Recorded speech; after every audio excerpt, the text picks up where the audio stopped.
de départ.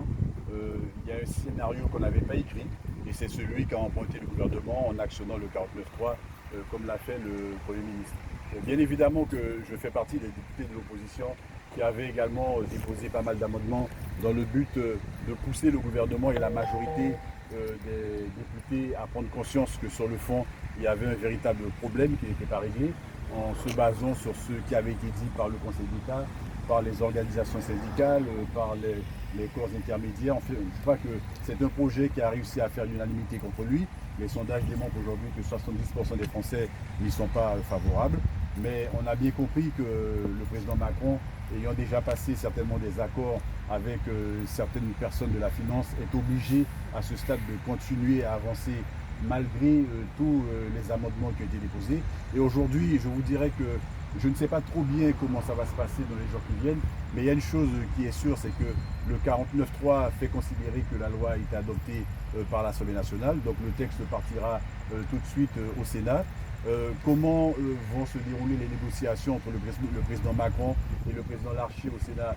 Je n'en sais strictement rien, puisque la majorité au Sénat n'est pas la même que l'on connaît à l'Assemblée nationale. Donc peut-être que les discussions vont permettre qu'il n'y ait pas trop d'amendements de la part des sénateurs pour que le texte ne soit pas trop dérangé. S'il est dérangé, il va certainement revenir en commission mixte paritaire entre l'Assemblée nationale et le Sénat, qui va devoir donc aboutir à une version qui satisfasse les deux parties.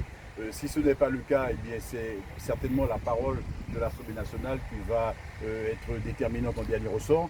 La question qui est posée, c'est comment ça va se faire, parce qu'on ne peut pas utiliser deux fois le 49.3 dans une même session. Alors maintenant, s'il s'agit de le faire une deuxième fois sur le même texte, peut-être que c'est encore largement possible, mais dans tous les cas, il y a beaucoup d'incertitudes par rapport au calendrier.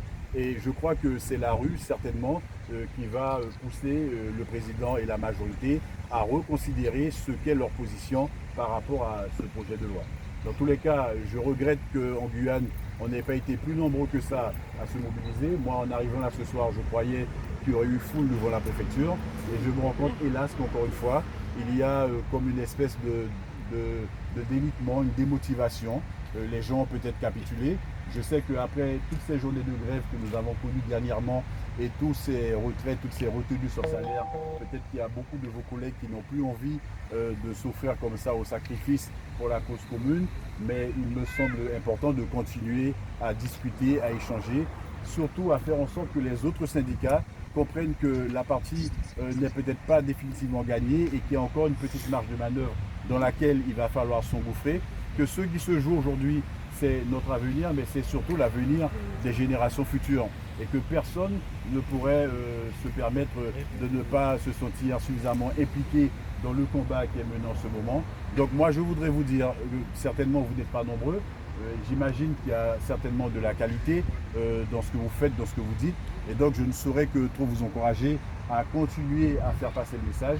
Et puis moi, à mon niveau, je tenterai d'en parler avec mes collègues députés, sénateurs élus de Guyane, qui ne se sont pas toujours montrés très prompts à se porter au secours de juste cause. Essayer de leur faire passer le message en leur faisant comprendre que la population compte sur leur implication à ses côtés, parce qu'il est évident que si on n'y va pas ensemble, si on n'y va pas ensemble de manière déterminée, c'est la plus belle manière de perdre ce combat que nous livrons en ce moment. Donc voilà, je vous souhaite bien du courage pour la suite.